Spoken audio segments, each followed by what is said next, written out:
theastrologyaddiction.com, and thank you so much for watching. Today's video is going to be on Pisces Rising. Now, Pisces Rising people are ruled by Jupiter. Pisces is an ethereal sign, so these people can have a larger-than-life kind of beautiful way about their presence and in their first impression. They can be very mysterious. They can have a beauty about them that you're not really sure. It's not like the typical type of beauty that, you know, is like a standard kind of culturally, like, you know, she's beautiful. This is more of like a uncommon beauty. Again, that ethereal kind of like fairy-like mysterious beauty that someone can have with a Pisces rising. Now, the first house has a lot to do with themselves, their birth, who they are as a person. So they can be people who maybe have some boundary issues with saying no to things. You know, very sensitive Pisces risings are, and very intuitive. They can be very creative, have a lot of creative hobbies that they like to dive into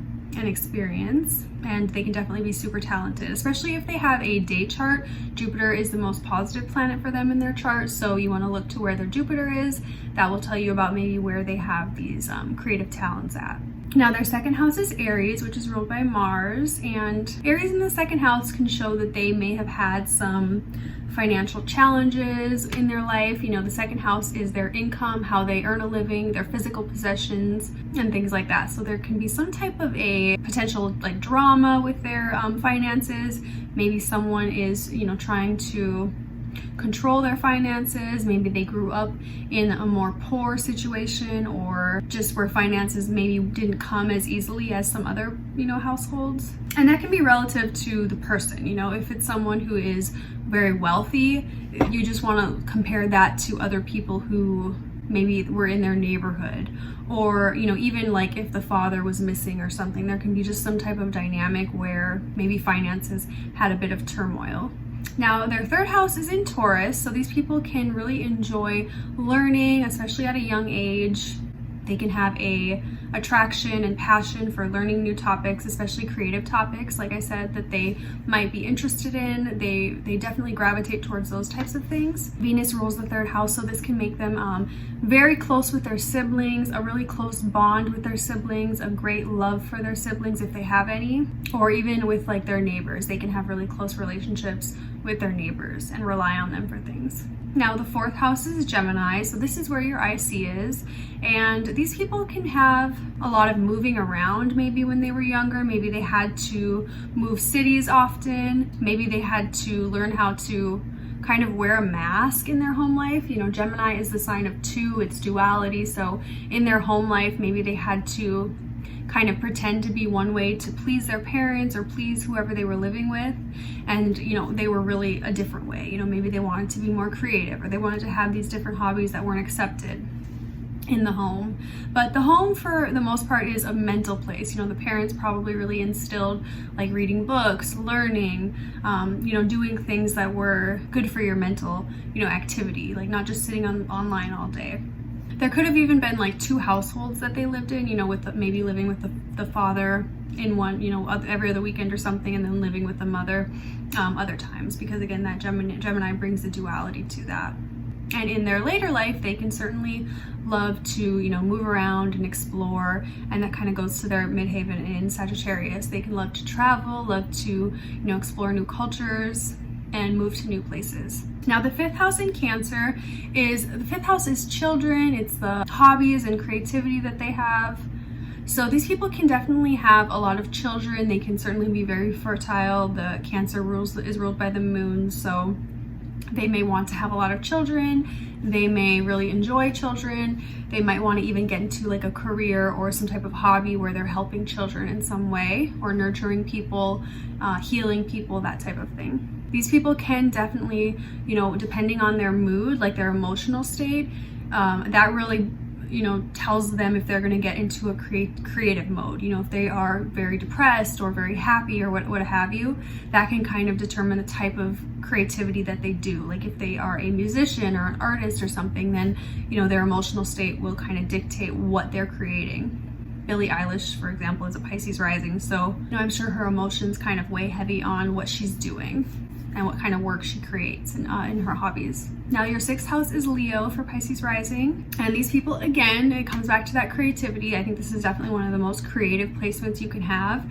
You need to, in your daily life, your daily routine, have creative outlets and hobbies that you're able to implement into daily life. You know, the 6th house is daily life, your health, your fitness, and your daily routine. So you have to have a passion that you're doing. If you don't have something you're passionate about, you can kind of become more depressed or more stagnant. You have to have that passion, that creative outlet that you're able to go towards and kind of nourish on a daily basis.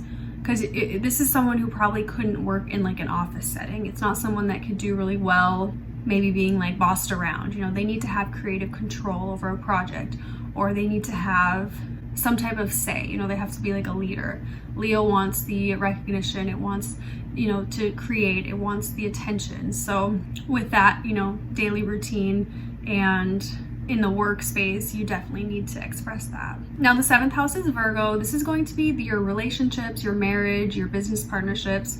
Virgo is ruled by Mercury, so these people can really analyze, overanalyze their partnerships, relationships, who they, you know, work with and who they deal with.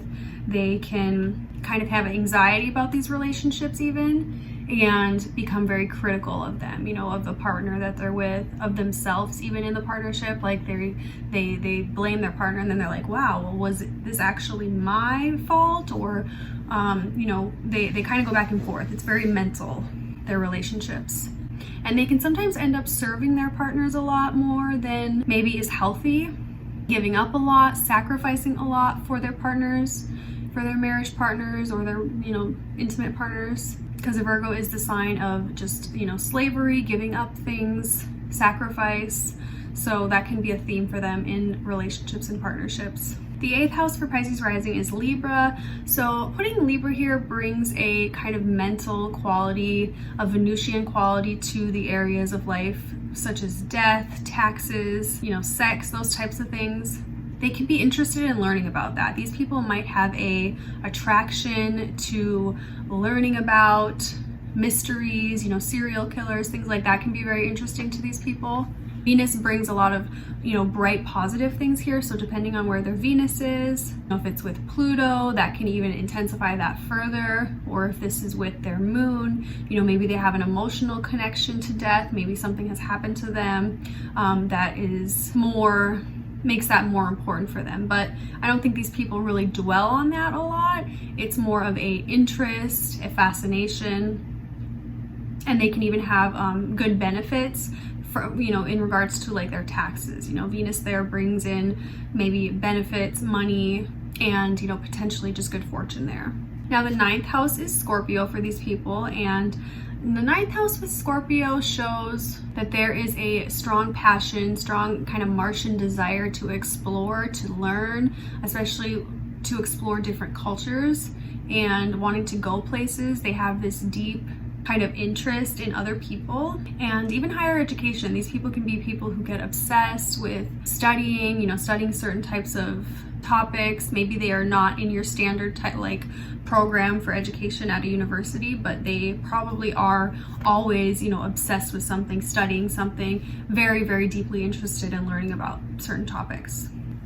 Now the 10th house for Pisces rising is Sagittarius, and this is their midhaven, how people see them, again ruled by Jupiter. So their rising sign, their midhaven are all ruled by Jupiter, which you want to see what house that's placed in, because it'll tell you maybe what area they are known for. You know, that first house and that 10th house are where people first see us and then where they remember us for. So that 10th house in Sagittarius is someone who is, you know, larger than life, someone who wants to explore, wants to search, wants to, you know, find the deeper meaning in things. And people can really like look up to this sign. They can want to learn from this person. They can want to learn more about this person. There is sort of a fiery energy here that attracts people to them. And if they have any planets there, that will certainly tell you more about maybe what they're known for. Now the 11th house is Capricorn, which is ruled by Saturn. And these people can have maybe less friendships, less like really close, intimate relationships with friends, because Capricorn, Saturn, it shrinks things, it kind of restricts things. So maybe they have difficulty making authentic friends, difficulty making real friends, difficulty kind of communicating with people even, and they can even put a pressure on themselves, a really strong pressure on themselves to achieve things, because the 11th house holds our hopes and our dreams, so they can have a lot of pressure and kind of a feeling of responsibility and duty towards their hopes and their dreams. If they do have a lot of friends, they will be more friendships that kind of help them get to where they want to go, and not maybe on purpose, but these are just the connections they have. They network so that they can, build something. They can create something that they want to happen. Now, the 12th house is Aquarius. This is our, our hidden unconscious. It's where we are not really familiar with, and the place that we can kind of fear in our chart. So that 12th house is, again, ruled by Saturn in traditional astrology. So these people can be a little bit fearful of their unconscious. Maybe they have dreams or they have visions or things like that that are kind of make them fearful. They can have anxiety. These people can be a little higher on the anxiety level. But you definitely want to see if they have any planets there, because that will tell you more about how they, emotionally, or how they deal with that, especially where their Saturn is placed. What makes them anxious, right? Like, so if their Saturn's in the 4th house, maybe family, home life, and obligations to the home can make them a little bit anxious. So you just want to kind of read the chart in that way to see more about what is kind of this uncertainty or this conscious fear that they have. So thank you guys so much for watching. I hope you enjoyed this video. Please like, subscribe, and leave your feedback below. And if you'd like to book a reading with me, my link is in the description box. Have a great day. Bye.